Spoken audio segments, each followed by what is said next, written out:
Alors bonjour à toutes et tous, merci d'être là pour ce cours tibétain. On a un nouveau participant, donc bienvenue, Bertrand. Et on va commencer par une prise de refuge.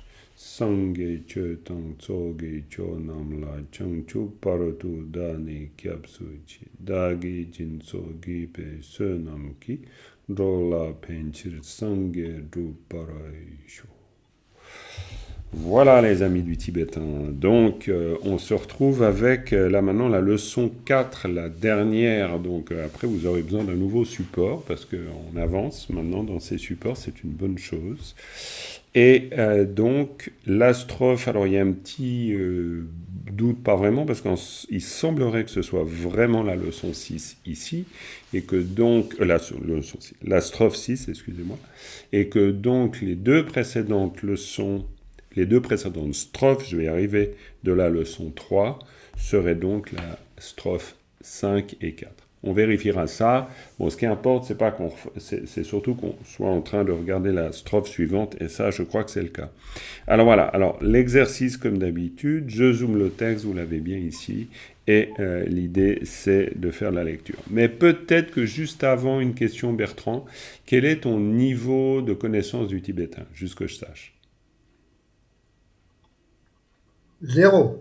Zéro. Ah, alors ça va être chaud, ça, zéro. Bon, alors, c'est vrai qu'on est un peu plus loin que zéro ici avec le groupe, mais tu vas pouvoir te remettre d'aplomb, je pense. Donc, ce que je te propose dans un premier temps, et c'est valable pour toute personne qui veut reprendre en cours de route, je t'ai envoyé un document qui s'appelle Apprendre le tibétain et qui décrit par le menu, donc le détail, toutes les étapes d'apprentissage des lettres. Donc ça, c'est vraiment fondamental.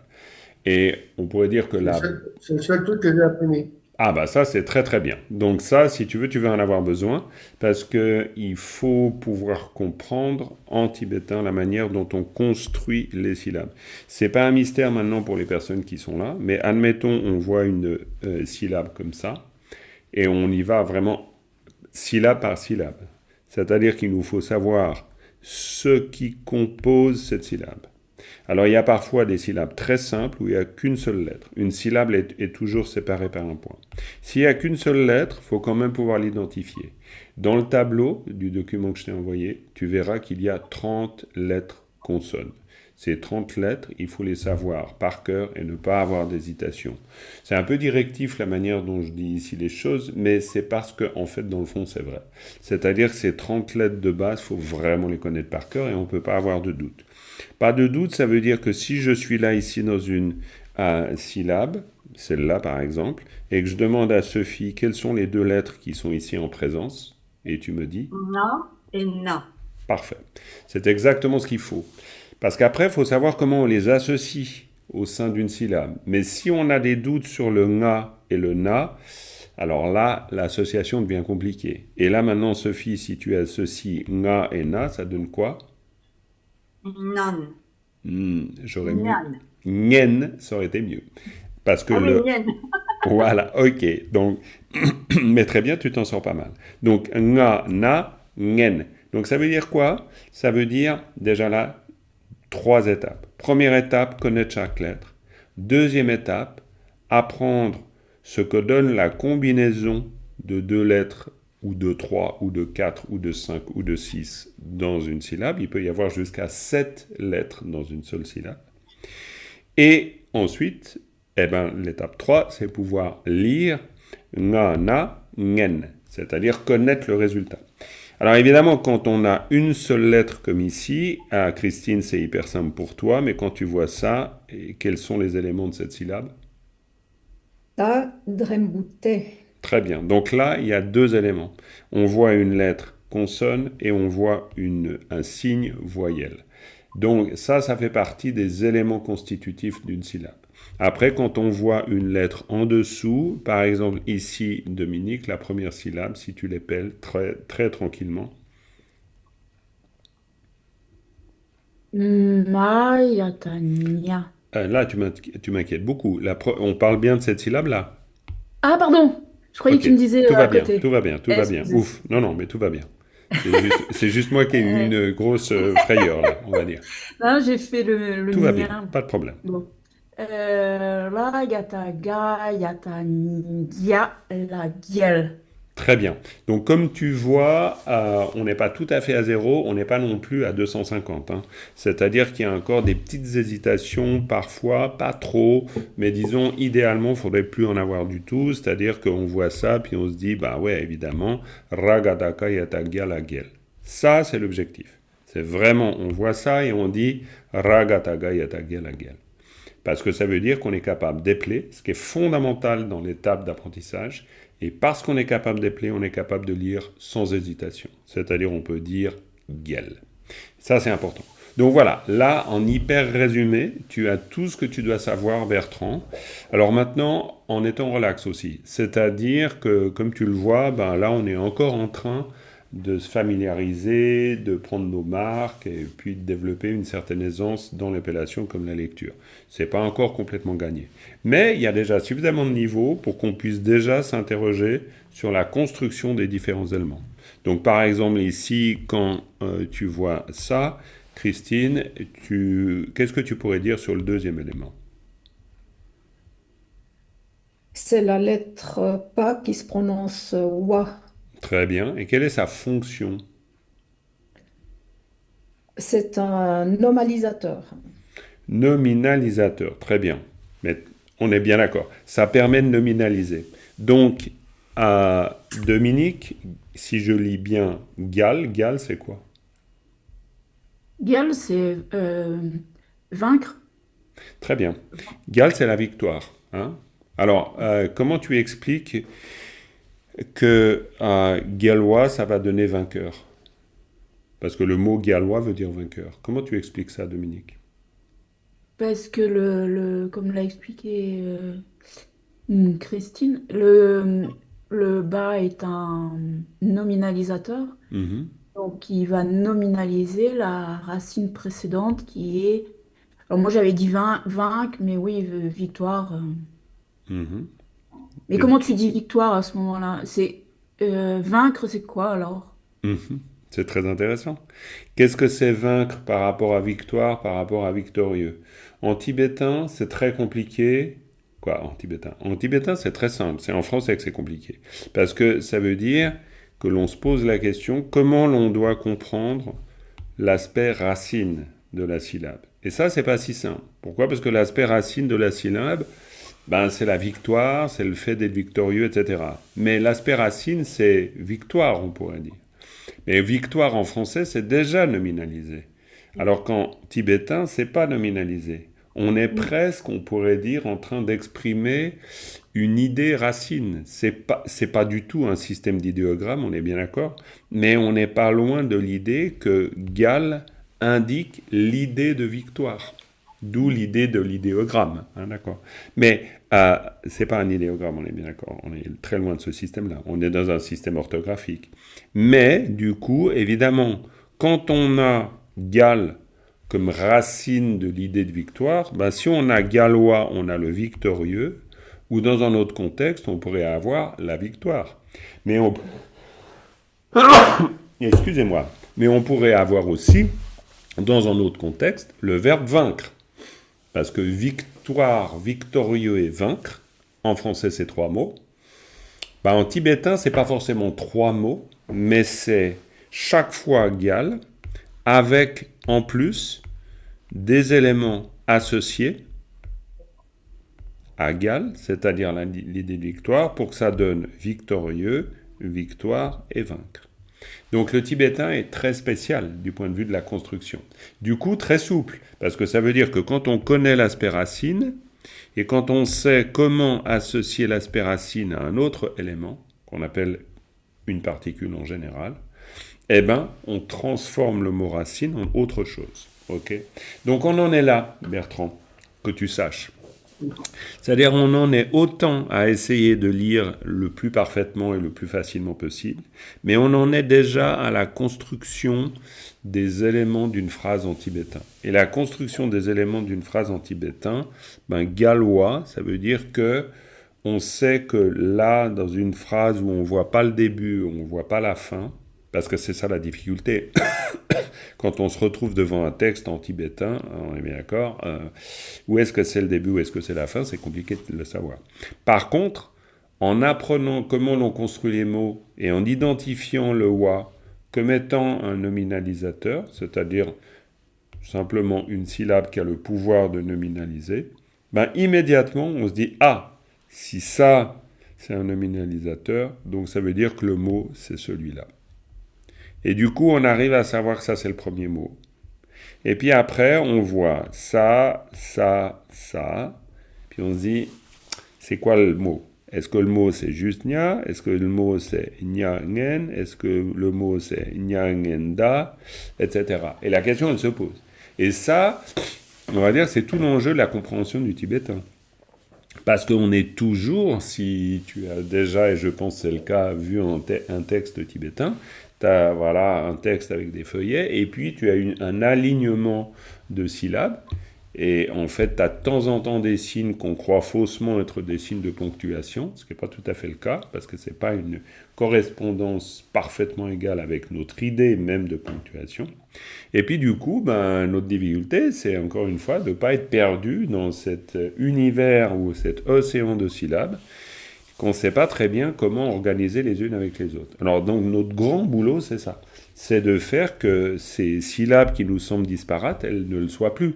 Et puis qu'on puisse comprendre très clairement que telle syllabe appartient à telle autre, etc. Quoi, voilà. Donc ça, c'est clair. Donc c'est en fait l'objectif du premier niveau.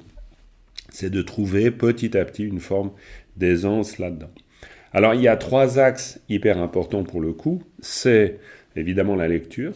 C'est ensuite le vocabulaire, parce que le vocabulaire nous sauve. On l'a vu la dernière fois avec toi, Sophie, il y avait, je ne sais plus quel mot, ça m'a frappé, mais d'un coup, il y avait, ah oui, jikten. Il y avait le mot jikten. Hein, d'un coup, tu avais appris le mot jikten pour l'univers. Et du coup, il y avait un doute sur l'épellation, mais par contre, tu connaissais le mot. Et ça, c'est très intéressant. Parce que le premier axe, c'est la lecture. Le deuxième, c'est le vocabulaire, enrichir le vocabulaire. Et le troisième axe, c'est la compréhension des particules. Parce que ce sont les éléments, ici, fondamentaux, qui vont permettre de faire le lien entre ceci et cela. Dans la première phrase, Christine, quelle est l'autre particule qu'on voit à l'œuvre? La dernière, le la. Absolument, le la. Parfait. Alors maintenant, tu vas me lire la première ligne, Christine. Gelwa nyangen da shella. Gelwa nyangen da shella. Très bien. Alors, en général, non, c'est pas en général, c'est toujours. Quand on a une strophe, c'est toujours un nombre de pieds impair. Donc 1, 2, 3, 4, 5, 6, 7. Et en général, parce qu'alors là, c'est pas toujours le cas, mais on peut penser que les mots, ils s'organisent de 2 en 2. C'est pas toujours le cas. Parce qu'ici, on peut discuter. Nyangenda, voilà. Mais sinon, on pourrait dire Gelwa Nyangen Da Shella. La lecture, on va plutôt la préférer de ce genre-là. C'est-à-dire en faisant que les 3 dernières aillent ensemble quand on lit une strophe. Ça, c'est juste pour la lecture. On pourrait dire que la lecture nous donne une indication. Mais ici, c'est assez particulier avec le Nyangenda. Est-ce que tu sais ce que veut dire Nyangen, Christine? C'est la souffrance. Absolument.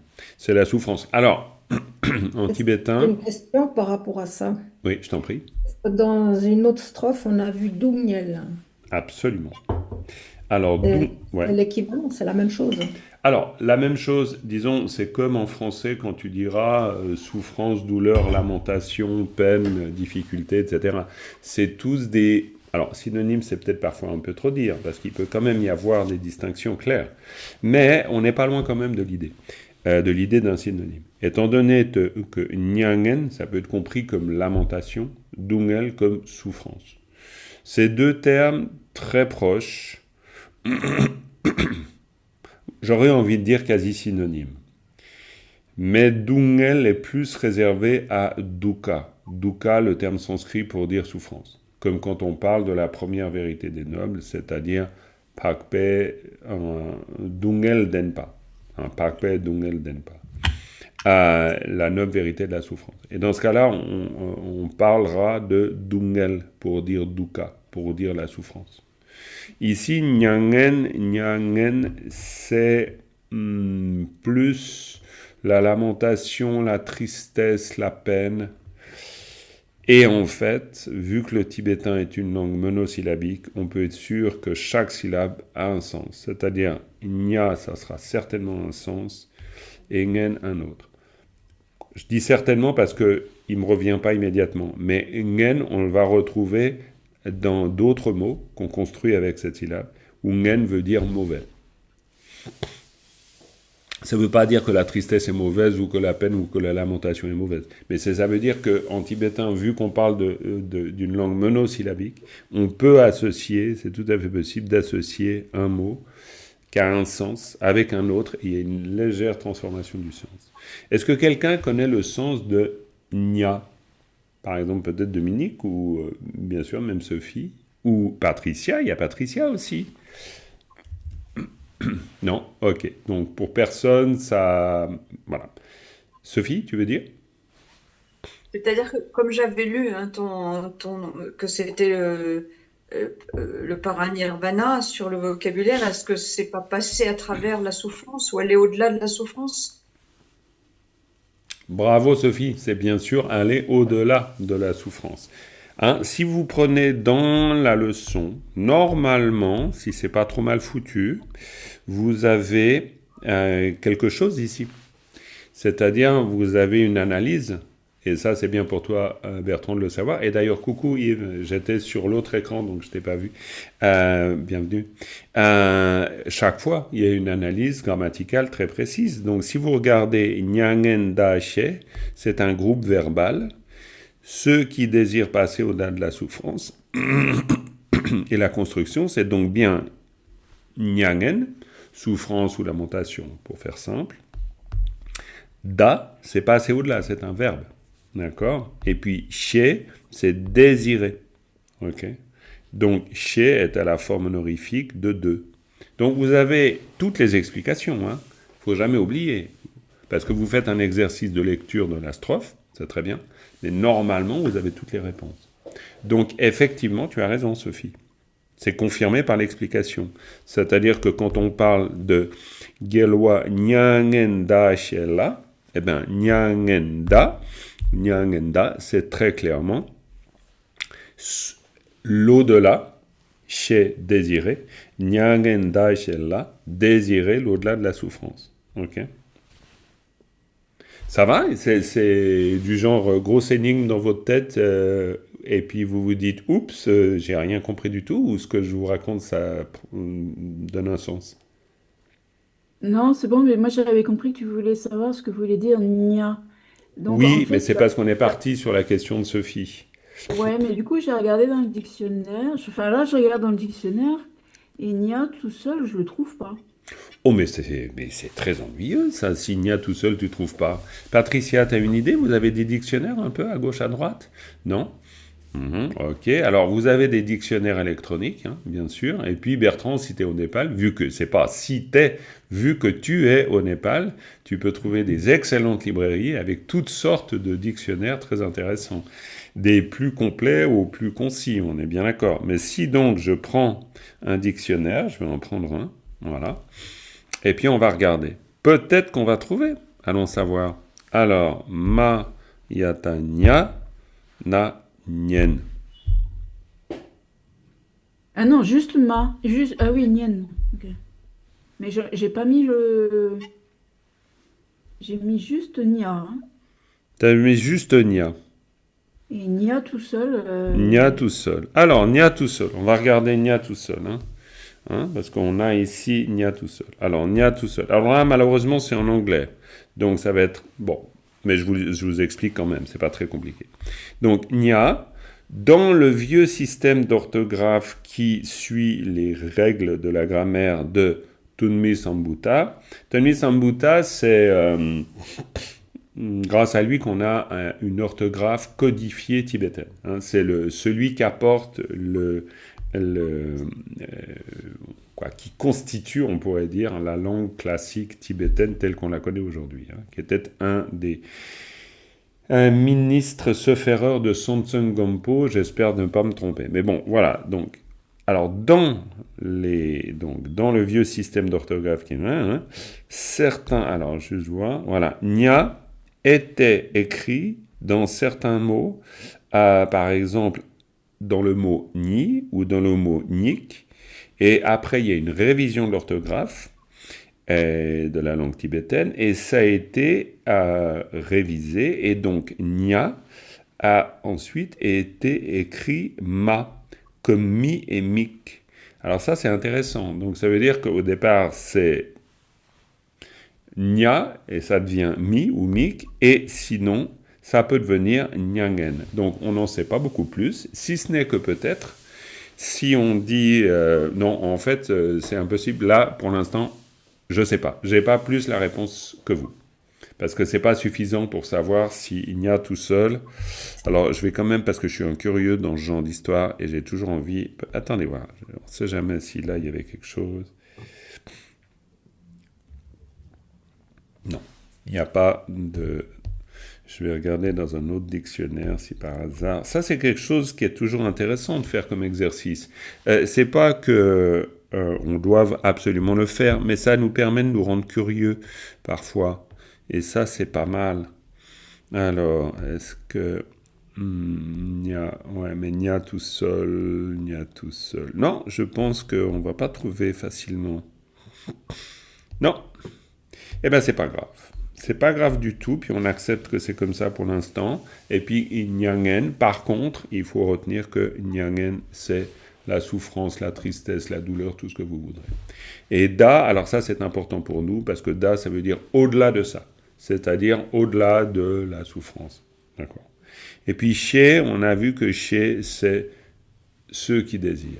Donc, du coup, Patricia, si on a Nyangen, Da, She, La, et avant, Christine me parlait, nous disait, et c'était juste que là, il y a une particule, la particule là.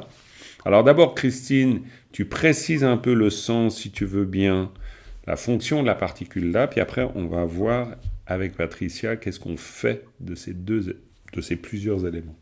C'est une particule oblique Yes, et qu'est-ce qu'elle fait? qui signifie A vers dans. Ouais, très bien. Donc tu traduis tout de suite. Mais sa fonction, c'est quoi? Ah ouais, c'est pour ça que je suis un peu ennuyeux là-dessus, parce que je suis d'accord, A, vers, pour, très très bien. Mais c'est super important pour nous, hein, pour l'intégrer, qu'on se souvienne de sa fonction. Ça, c'est extrêmement important. Elle renvoie dans la direction du mot d'avant. Ok, on peut le voir comme ça. Elle renvoie dans la direction du mot d'avant. On pourrait dire que quand on voit un là, c'est un peu comme une espèce de flèche qui indiquerait comme ça. On peut le voir ça. On peut dire très simplement que ça marque le lieu d'incidence. Hein, et ça, c'est un bon truc. Pourquoi? Parce que ça veut dire c'est là où ça se passe. Quand on a un là derrière un mot, on parle donc de ça comme une forme de lieu, comme une forme de bénéficiaire, comme voilà. Si Bertrand, il est, alors, encore une fois, il est à Katmandou, c'est pas s'il était. Mais donc, si on dit à Katmandou là, ça veut dire à Katmandou. Donc, si on dit Bertrand va à Katmandou, et que Dominique, je te donne le mot aller, et donc tu me fais la phrase Bertrand va à Katmandou.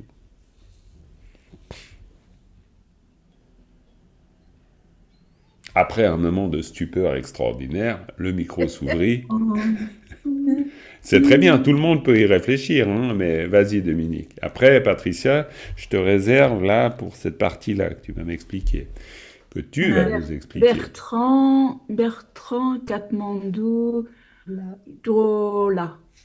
Ah, bon Dieu, je viens d'expliquer un truc, il faut le reprendre. Katmandou, là, vous Là. pouvez... Alors là... Non, Non, mais je- j'étais partie sur la même Pas de souci, strophe, en pas de fait. souci, pas de souci. C'est juste, je réagis comme ça parce que ça, disons, on va dire, c'est mon désir à moi. Hein. C'est que vous Mais même compreniez. normalement, derrière Bertrand, il n'y a pas un ça Non, aussi? non, on parle pas de ça. Juste, non, on parle pas de ça. Et on parle, quand je dis on parle pas de ça, ça veut pas dire que vous n'avez pas raison d'avoir les questions que vous avez. C'est simplement que le tibétain, il est plus simple que vous ne le croyez. C'est-à-dire qu'à partir du moment où vous avez compris que vous avez n'importe quel mot plus là, et que ça désigne donc automatiquement le lieu d'incidence. Si vous dites Bertrand va à Katmandou, c'est Katmandou là. Là. Point. Et si tu veux, et si vous voulez, c'est pas juste toi, Dominique, c'est tout le monde. C'est-à-dire que ce qu'il nous faut comprendre, c'est cette logique très particulière du tibétain. Vous avez toujours des marqueurs. Vous avez un mot et tic, un marqueur. Quand vous avez le mot plus le marqueur, vous avez transformé le mot. Katmandou tout seul, sans le là, bah c'est juste Katmandou. Katmandou plus le là, ça devient un lieu. Parce que Katmandou tout seul, c'est pas un lieu. En Tibet, bien sûr, vous allez me dire, mais oui, c'est une ville, c'est un lieu, c'est au Népal. Oui, mais grammaticalement, pour les Tibétains dans leur langue, tant que vous n'avez pas mis une particule, c'est pas un lieu. C'est ça, je pense, une des difficultés pour nous quand on vient de notre monde francophone. Pour nous, les mots, ils sont beaucoup plus essentialisés. C'est-à-dire que quand on dit Paris, Paris, c'est un lieu pour nous. C'est une ville, on sait, Katmandou, mais c'est déjà un lieu. En tibétain, grammaticalement, c'est pas un lieu. Tant que vous n'avez pas mis une particule qui change le mot en lieu. C'est pour ça que j'utilise cette image de Pokémon. C'est comme des cartes de pouvoir. Alors évidemment, l'exemple, il est un peu farfelu. Mais c'est pour dire que la particule a le pouvoir de transformer ce qui précède en quelque chose. En l'occurrence, un lieu. Un lieu d'incidence, c'est-à-dire là où ça se passe. C'est-à-dire que si Bertrand va à Katmandou, donc maintenant la phrase Dominique, Ben, Bertrand, Katmandou, là, Dro. parfait. Drôle.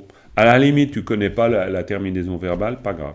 Si tu veux parler à un Tibétain sans même parler bien, mais que tu sais déjà ça, ça va suffire. Tu peux dire Bertrand, Katmandou, Lado.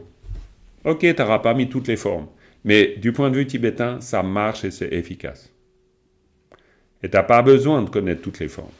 Parce que tu as compris la structure fondamentale de la langue. C'est vers ça que je vous amène.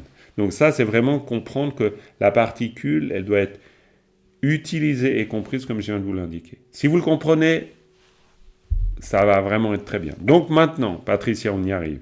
On a Nyangen Da, chez, et on a vu Nyangen souffrance Da, au-delà, chez désiré. Puis on a La.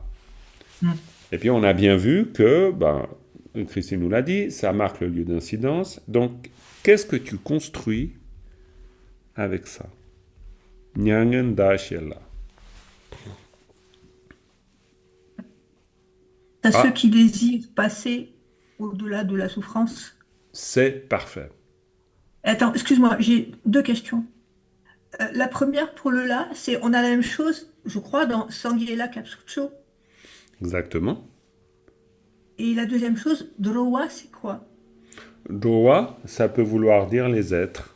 Ça peut vouloir dire aussi le verbe aller. Ça dépendra le contexte. D'accord, merci.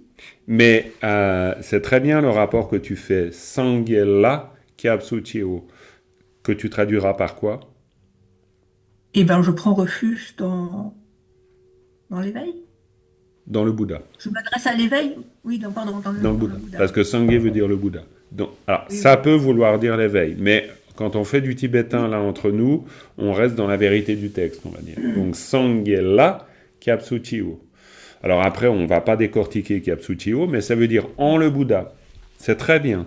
Et si c'est en le Bouddha, parfait. Et Christine, tu donnais les versions possibles de traduction envisageable, c'est-à-dire à, pour, vers, dans, etc. Et tu as raison. Donc du coup, ben là, c'est pas en le Bouddha, mais c'est Nyangen Daishela. Donc comme l'a dit Patricia, c'est à l'égard ou pour les personnes qui désirent aller au-delà de la souffrance, ou se placer au-delà de la souffrance. Vous êtes d'accord tous avec ça, avec cette analyse? Sophie, ça marche? Dominique aussi? Très bien. Bertrand, évidemment, il y a beaucoup d'éléments là. Hein? C'est l'indigestion, on est bien d'accord. Mais, même si, évidemment, tu n'as pas tous les éléments pour te sentir complètement à l'aise et nager comme un poisson dans l'eau, est-ce que, en termes de logique, tu comprends ce qui est expliqué? Là, je comprends, oui. Super. Pour le là, j'ai compris. C'est très très bien. Bah, en fait, faut pas croire que c'est une petite chose, parce que comprendre la logique de comment fonctionne la langue, ça c'est extrêmement important. Évidemment pour toi, nya, ngen, da, che, là à la rigueur, parce que c'est une seule lettre, mais ça va demander une forme de défi, on est bien d'accord, parce qu'il faut savoir comment on en arrive à dire nya, comment on en arrive à dire ngen, pareil pour le da, pareil pour che. Mais en même temps, dédramatisons tout de suite. Hein. J'entends, tu te fais aider par un Tibétain que tu vas forcément rencontrer ou avec qui tu es en contact, et puis ils vont t'apprendre à lire tout ça sur la base du document que je t'ai donné. Et c'est une histoire réglée, si tu y passes 15 heures par jour, en une semaine, c'est fait. Non, je plaisante un peu. Mais, vas-y, Sophie. Ah oui. Attends, j'arrive pas à pointer sur l'écran. T'arrives pas à pointer sur l'écran, c'est un peu Voilà, ça y est. normal, c'est un peu normal, on est Non, d'accord? c'est pas ça. Je désolée de revenir sur la prononciation, Ah mais non, mais je t'en mais prie, on est là pour ça. Hein. le rakataka yatakia, pourquoi on prononce Gia alors que c'est Kia? Et il est même sur la brochure que tu nous as donnée en Kia, donc je comprends pas comment il devient Gia cette fois-ci. Si tu peux m'expliquer. Oh, bien sûr que je peux t'expliquer. Sur la brochure, ce que je vous ai donné, c'est ce qu'on appelle des petits trous qu'on rajoute au vélo. Ok? Donc ça veut dire que la phonétique n'est là que pour vous aider à mettre le pied à l'étrier. Je vais le dire très clairement, il n'y a pas un seul système de phonétique qui puisse rendre la prononciation exacte d'une syllabe en tibétain. Donc dès lors, ça n'existe pas. C'est juste pédagogique pour vous aider et pas vous effrayer trop. Donc, voilà. Quand tu vois ce que tu lis comme Kia, c'est pas tout à fait faux, mais dès lors que tu as compris l'association du Ra, du Ga et du Yata, après, tu dois apprendre que dans ce cas-là, le Ka qui était Ka devient Ga. Parce que le Ka, si je prends mon tableau des 30 lettres consonnes, j'ai 1, 2, 3, 4 colonnes, d'accord? Et Bertrand, tu verras, et vous le savez déjà, les autres, toutes les lettres qui sont dans la troisième colonne, quasi, vous pouvez les nasaliser. C'est-à-dire le K peut devenir Ga, le Cha peut devenir Ja, le Ta peut devenir Da, etc. Et le Pa peut devenir Ba. Alors, quand est-ce qu'il devient ceci ou cela? C'est-à-dire, quand est-ce qu'il est nasalisé? Ben, justement, dès lors qu'il y a, par exemple, une lettre suscrite au-dessus. Donc, Rakataka, Yatagia, Lagel. C'est-à-dire, alors, si tu veux, il y a deux choses. Il y a l'habitude, et l'habitude, c'est pas mal, parce que des fois, ça nous donne un bout de solution. C'est pas toujours la solution parfaite, mais ça nous donne un bout de solution. Et l'habitude fait que quand tu sais que, quand tu vois un gars avec Rakataga Yatagia, tu sais que tu dis pas Rakataka Yatakia. Maintenant, la règle exacte qui fait que ça se transforme, c'est pas toujours simple. Quand tu as un préfixe devant, par exemple ici, donc Dominique, quand tu vois ça, tu prononces ça comment? En éplant, d'abord. Ao karataka naroko. Naroko, alors là, je vais perdre l'œil gauche, à mon avis. Ouais, ben justement, tu peux perdre l'œil gauche. Eh ben, zut, quand même. Merde alors. Aokarata. Cha? Ok. Non. Comme quoi, tu vois, Bertrand, Non, mais ça, bienvenue, j'y pas de arrive pas. problème. Mais c'est pas grave, c'est pas grave. J'y C'est très arrive pas bien, à ça. c'est À très bien. épeler ça. Ouais, bah c'est très bien. Comme ça, pour Bertrand, il se sent rassuré. Voilà, il sent Ah oui. qu'il va... Et voilà, ils sont rassurés, c'est très bien. Ao karata ja narojo. C'est-à-dire le karata cha, si on veut. Parce que ça, Christine, on est d'accord qu'il y a des lettres avec les rata. Ouais. Oui. Tu pourrais dire combien il y en a? Non. Non, normal. Patricia, Une personne, voilà. Ok, il y en a 7. On ne va pas perdre trop de temps là-dessus. C'est-à-dire qu'il y a un certain nombre de lettres. Parmi les 30 lettres consonnes de base, tu retrouveras ça dans ton document, Bertrand, il n'y a pas de doute. Il y a un certain nombre de lettres, donc 7, que vous pouvez associer avec un rata. C'est-à-dire avec cette chose-là qu'on met sous la lettre, qui est en fait simplement la lettre Ra, qu'on dessine un peu différemment pour pouvoir la coller en dessous. Donc quand on a un K ici avec un rata, ça fait karata-ta. C'est un son un peu particulier. C'est ce que j'appelle un R mouillé à la tibétaine ou même la japonaise. Pourquoi? Parce qu'en japonais, c'est pareil. On a ce son-là. Karata-ta. Pour un francophone ou une francophone comme Dominique, c'est très compliqué parce que le tra, on y arrive, mais le ta, c'est un peu compliqué. Ça viendra. Ça, c'est pas bien grave. Mais donc, on a karata-ta. Après, parce qu'on a un préfixe devant, ça donne ao, karata, cha, qui devient ja. Le T devient D. C'est la nasalisation dont je vous parlais avant. Donc, après, tu rajoutes un naro dessus et ça devient jo. Alors après, comme avec le fameux dictène dont on parlait, Sophie, avant, dans la précédente leçon, si vous finissez par savoir, au moment où vous apprenez le vocabulaire, que ça se prononce jo, puis qu'en plus, c'est un mot super pratique parce que c'est le mot aller, puis qu'en plus, on n'arrête pas d'en parler en tibétain parce que jowa, ça veut dire les êtres, ça vous donne quand même une forme d'avantage. C'est-à-dire que peut-être vous pouvez avoir un doute comme Dominique sur comment on le prononce, mais si vous l'avez appris, vous savez que ce truc-là bizarre que vous n'arrivez pas vraiment à prononcer, ça se dit jo. Et ça vous aide. Parce que ça vous permet de bypasser la difficulté de la règle de lecture que je viens de vous donner, pour tout de suite vous dire « Ah, ouais, d'accord, ah ouais, ça c'est le truc qui se prononce jo ». Et puis c'est bon, vous dites « jo ». Ok. Mais jo, ça fait partie des mots favoris. Bertrand, les mots favoris, c'est le petit cahier du lait que tu as dans la poche avec tous les mots super importants qu'il faut absolument connaître par cœur. Non, je plaisante, vous faites ce que vous voulez sur votre iPhone autrement ou n'importe, mais il y a les 200 mots qui vous semblent essentiels. À mon avis, ils rentrent dedans. Parce que jo, c'est... Voilà. Parce que jowa, vous allez le retrouver dans les prières que vous récitez, etc. Sophie, oui. Dans la brochure que tu nous as donnée de cette leçon, tu as mis être pour draw. Et qu'est-ce qui fait que ça devient aller? Alors évidemment, ça c'est tout un truc. On est bien d'accord. Alors là, on rentre dans un autre domaine. On rentre dans le domaine de la philosophie de la langue tibétaine. Je me marre déjà parce que, évidemment. Donc, le verbe, celui-là, on pourrait en parler à un bon petit moment. J'adore en général en parler pendant un bon petit moment. Donc je vais faire court pour une fois. On va simplement reprendre. Vous vous souvenez de la petite discussion qu'on a eue au tout début sur le gyal? On est bien d'accord? Avec l'idée de la racine du mot, etc. Très bien. On va avoir la même petite discussion ici.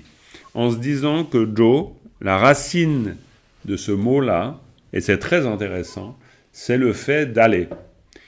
Je dis précisément le fait d'aller. Ça ne veut pas dire le verbe aller. C'est le fait d'aller.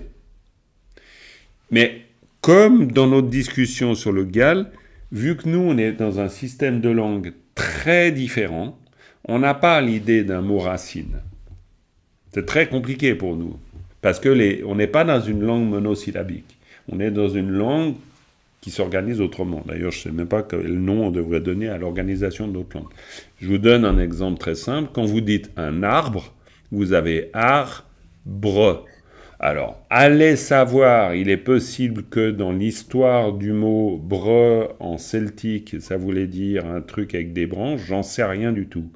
Mais il se trouve que dans notre langue aujourd'hui, quand vous dites arbre, vous avez 2 syllabes. Oui, vous avez 2 syllabes, mais impossible de pouvoir dire immédiatement ce que veut dire la première et la deuxième. En tibétain, c'est pas du tout le cas. En tibétain, chaque syllabe, elle est porteuse d'un sens. Donc, quand vous avez do, vous savez, si vous êtes un tibétain, vous savez qu'il est question de l'idée d'aller quelque part, ou de l'idée d'aller, de l'idée de mouvement, on pourrait dire. Mais vous ne savez pas encore s'il s'agit du verbe aller, ou s'il s'agit de celui qui va. Ben oui, parce qu'en français, vous dites celui qui va, le verbe aller, et puis vous dites venu en plus au passé, parce que vous avez une langue conjuguée, alors que le tibétain, c'est pas conjugué. Donc vraiment, on est dans des univers mentaux et linguistiques complètement différents. C'est vraiment pas le même monde. Donc, une fois qu'on a compris que do, c'est l'idée du fait d'aller, quoi. Alors après, si on dit do plus le wa, dowa, ça veut dire ceux qui vont. D'accord? De la même manière que Gyalwa, c'est ceux qui sont vainqueurs. D'accord? Parce que Gyal, c'est l'idée de victoire. Donc, dowa, si là on rajoute un, je vais vous l'écrire là, ao karata danaro do, puis vous mettez un wa derrière, c'est-à-dire un pas qui se prononce wa. Donc vous avez dowa. Dowa, c'est comme Gyalwa avant. Dowa, c'est ceux qui vont. D'accord? Donc à partir de là, pourquoi c'est les êtres? Parce que philosophiquement, en termes bouddhistes, le fait d'aller, c'est ce que font les êtres dans le cycle des existences. C'est-à-dire, ils passent d'une existence à l'autre. Donc, ils vont. Donc, les êtres sont des migrants.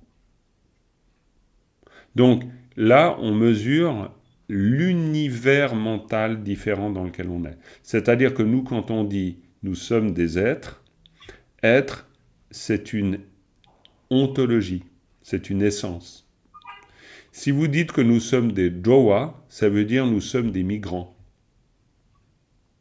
Donc on n'est pas du tout dans le même monde mental. Okay. Donc vu qu'on doit bien traduire les termes tibétains par des termes français, on va dire que les Jowa, c'est des êtres. Mais les Jowa, c'est aussi des migrants. Donc on pourrait dire, puissais-je réaliser l'éveil pour tous les migrants? Et ce serait juste. C'est-à-dire pour toutes celles et ceux qui se promènent dans le cycle des existences en sachant pas très très bien où ils vont. Et c'est le sens exact de l'errance dans le cycle des existences. Donc, et ça, c'est l'intérêt de ce qu'on est en train de faire ensemble. C'est-à-dire qu'à travers le tibétain, on apprend à comprendre l'univers mental des Tibétains, et du coup, on étudie le bouddhisme. Parce que si on sait ça, ça va changer les choses. Et ça va être valable pour tous les mots que vous allez apprendre à partir de là. On l'a vu avec Nyangenda, on ne l'a pas vraiment souligné, mais c'est déjà là. Si vous savez que c'est au-delà de la souffrance, vous avez un peu une autre idée que l'idée de nirvana. Parce que, c'est le nirvana. Ouais, mais attendez, on est en train de dire quoi en tibétain quand on dit nirvana? Quand on dit nirvana, ça veut dire quelqu'un, quelqu'une, n'importe, qui s'est placé au-delà de la souffrance. Donc le nirvana commence quand il n'y a plus de souffrance. Donc c'est pas le nirvana quand je suis juste super bien, non, c'est autre chose. Donc on parle d'autre chose. Donc ça nous permet d'avoir une beaucoup plus grande précision, et quelle est la précision nécessaire pour comprendre le dharma, Parce que on parlait de Tonmi Sambota, on en a parlé avant, en regardant le dictionnaire. Tonmi Sambota, c'est celui qui forge le tibétain pour lui permettre d'être un véhicule, un vecteur, donc, de bonne compréhension du dharma. Donc c'est très important à un moment donné. Disons, moi, forcément, je ne suis pas très objectif là-dessus, vu que je suis un fan de tibétain et un fan de dharma. Donc, pour moi, apprendre le dharma, c'est apprendre le tibétain et vice-versa. Yves, qui lève la main. Est-ce que le draw, c'est dans la même idée, en fait, de Loche Sudrowa ou Cholam Dudrowa? Bravo, absolument, absolument, absolument, c'est très bien. Ça, c'est des liens hyper importants. C'est de se rendre compte, et là, tu viens de faire un exercice génial, Yves. C'est-à-dire, tu reprends Joe, tu te dis, ah, mais ça a la même tête, et puis tu as complètement raison, parce que si tu regardes la graphie, ça ressemble exactement à la même chose, hein, on est bien d'accord. Donc, Joe, et puis, est-ce que tu veux bien me redonner la première formule? Lo che su jowa, c'est ce que tu m'as dit. C'est juste, c'est bien ça? Loche Sudrowa. Très bien. Alors, on va y aller comme ça, parce que c'est intéressant. On va prendre ta question, là. Alors, juste une note, voilà. Ok. On y va comme ça. Donc, alors, toi, tu viens de nous dire lo balatala naro lo che. J'écris pas super bien là, mais ça ira. Lo che su. Et ensuite jowa. Lo che su jowa. Voilà. Très bien. Ça, c'est la phrase que tu viens nous donner. Alors, lo che su jowa. Donc, Dominique, normalement, toi, tu as les éléments pour me dire ce que c'est que le sou. Et vous verrez pourquoi je commence là. Le sou. Ah ouais, normalement, tu l'as. Hein. Le sou, c'est une forme. Enfin, c'est. Ça va faire une forme adverbiale, ça. C'est une particule. Oui, c'est une particule. Donne-moi juste la particule, ça ira très bien. Attention, tu frises le boulet au pied dans le lac. Hein. C'est pas loin, hein. T'es pas loin. Hein.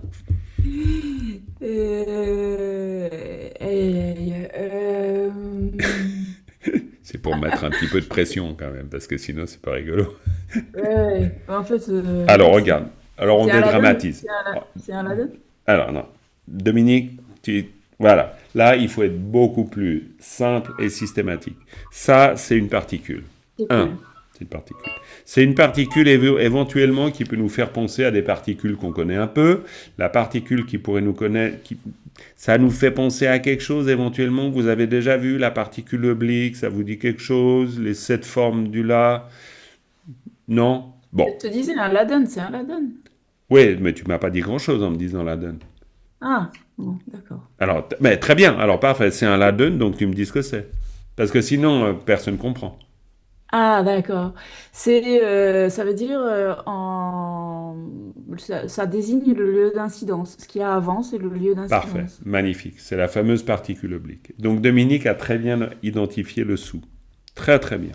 Donc là maintenant, Yves, avant de parler de loche, admettons, on ne sait pas ce que c'est.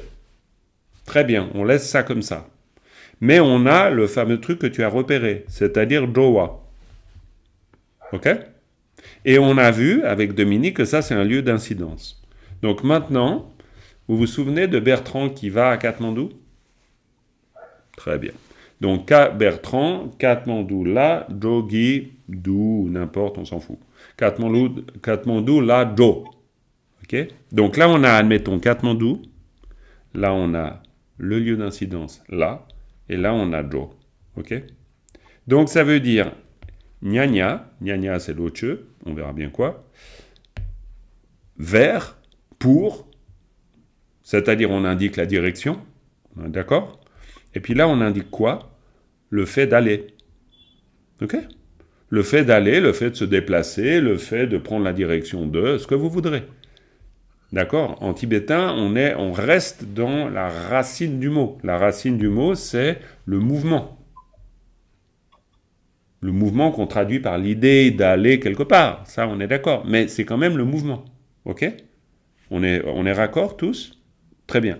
Donc, si on est raccord là-dessus, on est raccord sur l'essentiel. C'est-à-dire que ensuite, loche, Ben, loche, ça veut dire l'esprit et le dharma. Ok? Donc, ça veut dire l'esprit, che su dowa, va vers le dharma. D'accord? Ok?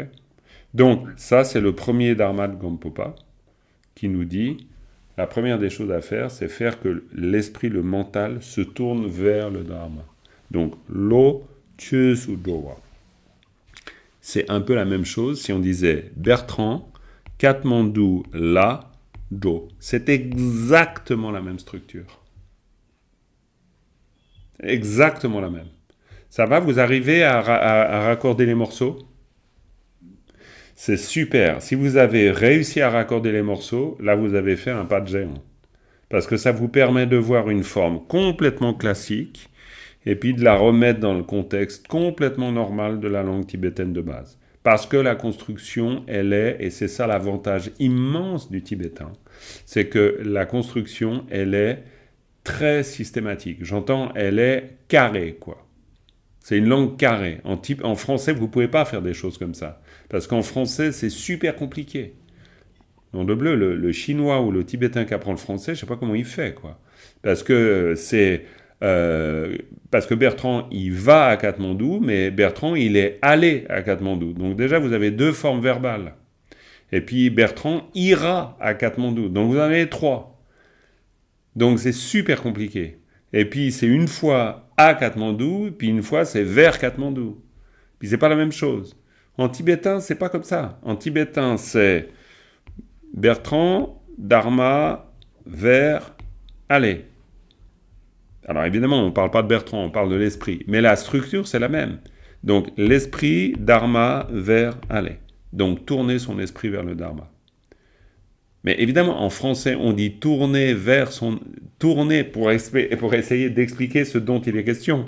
Mais en fait, c'est mentalement aller vers le Dharma. Ou en esprit, aller vers le Dharma. Après, vous pouvez dire 15 versions. Parce que le français, vous pouvez dire quand est-ce que vos yeux sont beaux, ou j'en sais rien, quelle est la formule de Molière. Et puis, oh belle comtesse, quoi, vous la connaissez mieux que moi, je pense.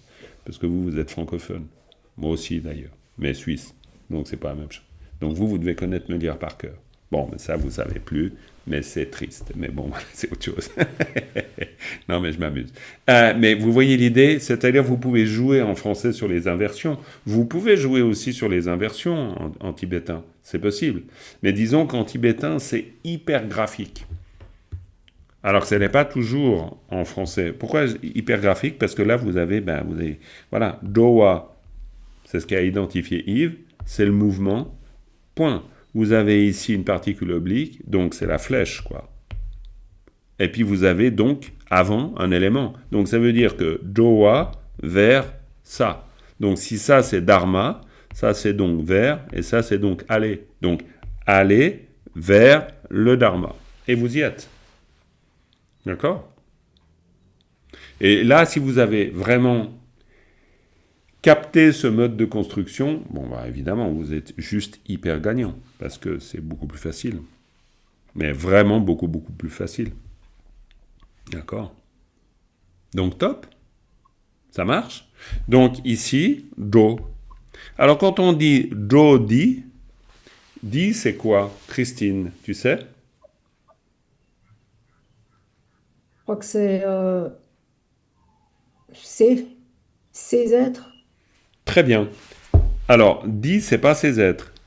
Di, c'est ce ou éventuellement c'est. Ok. D'accord? Donc, quand vous avez... Après, tu as raison. C'est-à-dire que la finalité du truc, c'est bien ça. C'est-à-dire Jodi. Mais Jodi, ça veut dire cet être. Ou ce mouvement. Après, on verra. C'est-à-dire ensuite, dans la compréhension générale du contexte de la strophe, ça va être tout... En toute fin, c'est comprendre la strophe et donc pouvoir éventuellement la traduire. On est bien d'accord entre nous. Mais disons que déjà pour nous, ici dans l'exercice, c'est do, di. Voilà, ok, do, do. Alors évidemment, vous allez me dire, il n'y a pas dowa. Ben non, parce que vous êtes dans une construction d'une strophe. Et dans une construction d'une strophe, ben vous n'avez pas le choix. Vous devez faire que 1, 2, 3, 4, 5, 6, 7. Et vous ne pouvez pas en mettre 8. Donc dans ce cas-là, vu que le wa vous savez que c'est sous-entendu, whoop, vous zappez ce qui n'est pas nécessaire. Ça ne veut pas dire que ce n'est pas nécessaire dans la langue parlée, mais vous pouvez vous permettre de ne pas le dire. Mais par contre, vous êtes tout de suite clair sur le contexte. Parce que Joe dit, si vous dites ça, c'est soit ce fait d'aller, soit celui-là qui va. Et puis vu qu'on parle des êtres en général, là, dans ce contexte, donc ça ne va pas être très compliqué. D'accord ? C'est bon, vous voyez un peu la construction ? Très très bien. Patricia, si tu regardes cette deuxième ligne, elle est très intéressante cette deuxième ligne. Parle-moi un peu des particules que tu vois là. Quoi, parle-nous, c'est pas à moi que tu parles, c'est à nous tous. Alors, le mot, je ne sais pas ce que c'est. Et peut-être ça n'en est pas. On Par verra. contre, il y a Moi, je un veux juste les T. particules déjà. Les D'accord, particules, il ça y a un m'intéresse. T, Il y a un T. Super, ça c'est une il y a particule. le wa Il y a un wa, impeccable. et il y a le ni. Il y a le ni, très très bien. Mais je ne sais pas ce que c'est. Parfait, ok. Il y en a encore une. À part le wa. Très bien, on verra bien. Dominique, tu as levé la main. Le rat. Zut, non. Là, en l'occurrence, c'en est pas une. On est d'accord. Alors, C'est pour ça que c'est vrai. Mais c'est très bien que tu sois tombé dans le piège. Parce que. il y a le T. Alors, T, elle l'a dit, hein, Patricia. Hein. Il y en a un autre. Est-ce que vous avez repéré, il y a encore une particule? Gros comme une maison. Le ni. Ça a déjà été dit. Wa.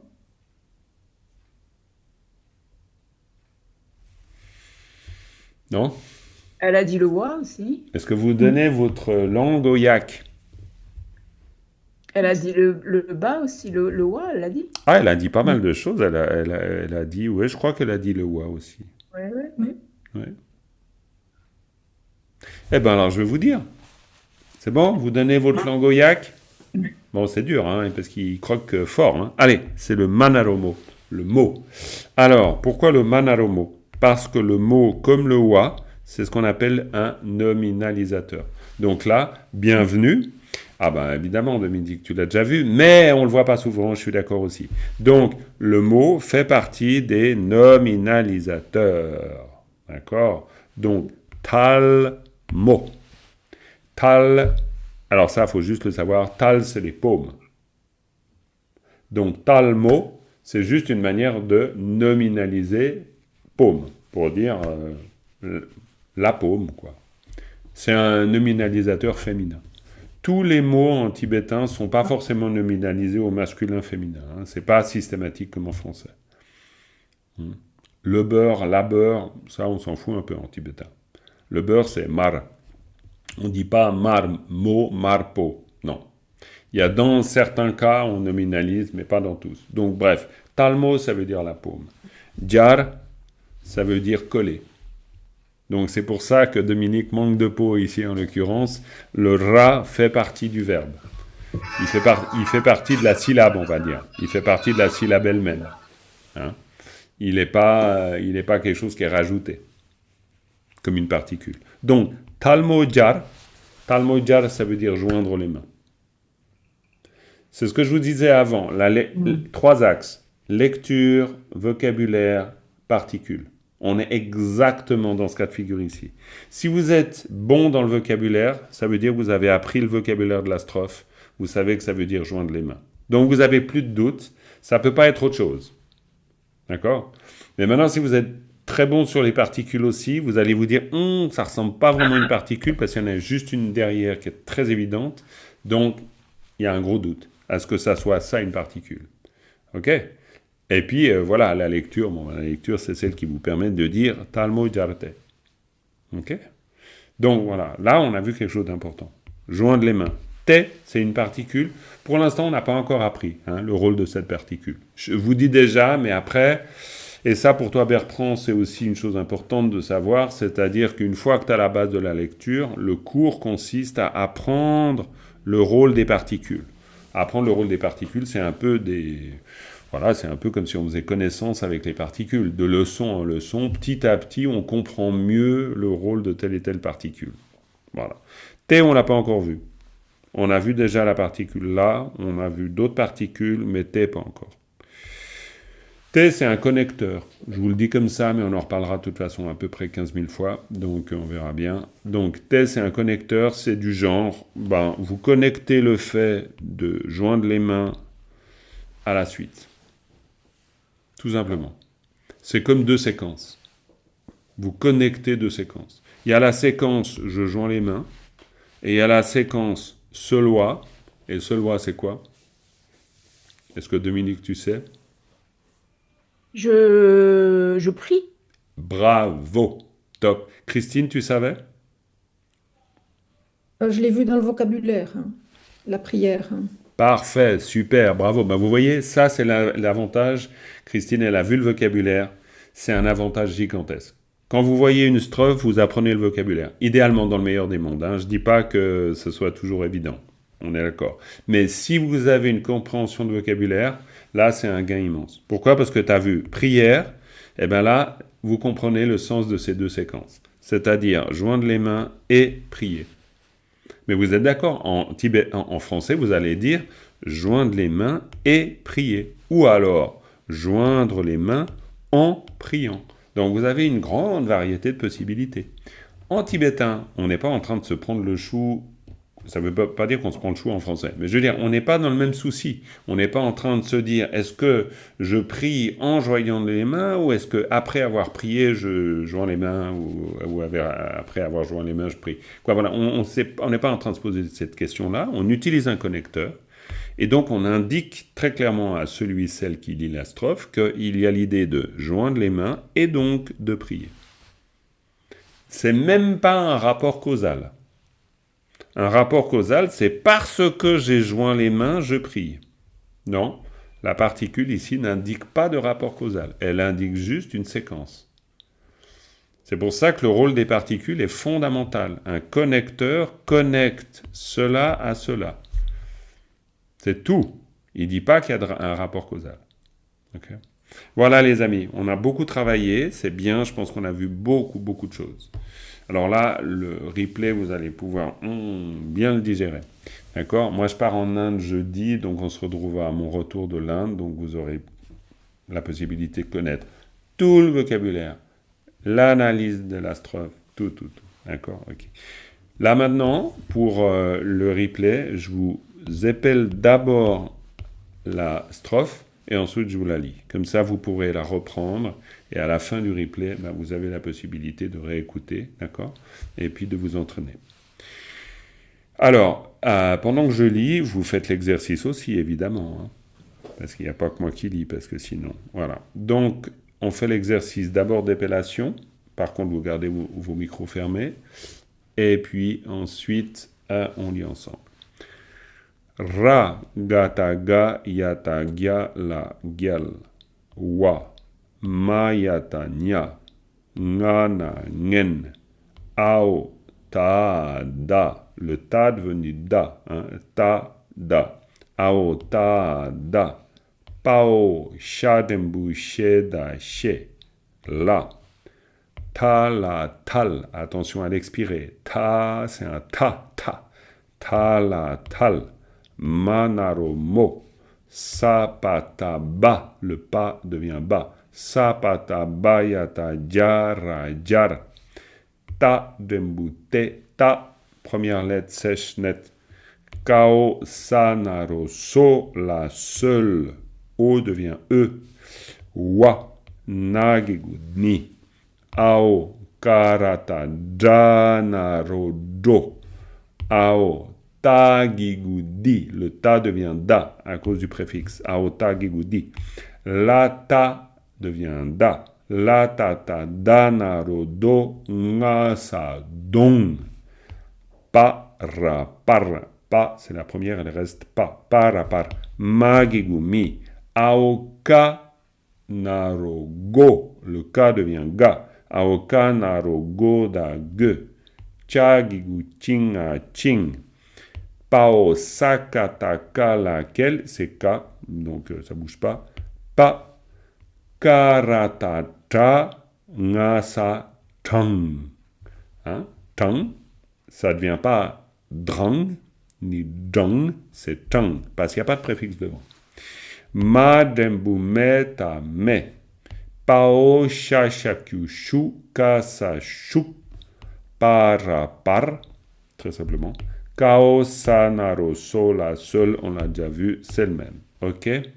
Donc, ragataga la giel wa mayata nya ngana ngen ao ta da pao shadembu sheda she la tala tal manaru mo sabata bayata jara jar tadembu te kao sanaro sola seul wa nagigu ni. Vous devez arriver à ça. Hein? Ao karata danaru do ao tagigu di latata danaru do ngasa dong para par magigu mi ao kanaro koda ge chagigu chinga ching pao sakatakala kal pa karata dangasa dang madembu meta me pao shashapku shu kasa shuk para par kao sanaro sola seul. Ok, et on termine avec une lecture.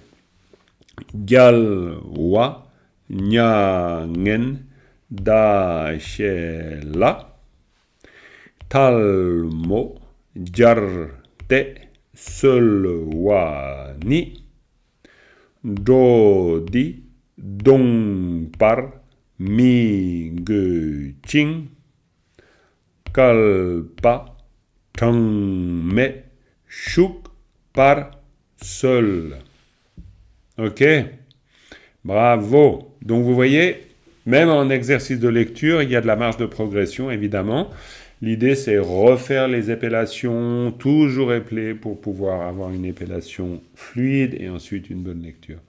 Voilà, il y a bien de la matière. Ok, on a terminé un peu plus tard, mais comme ça, vous avez tout ce qu'il vous faut. Voilà. Et on termine avec une dédicace.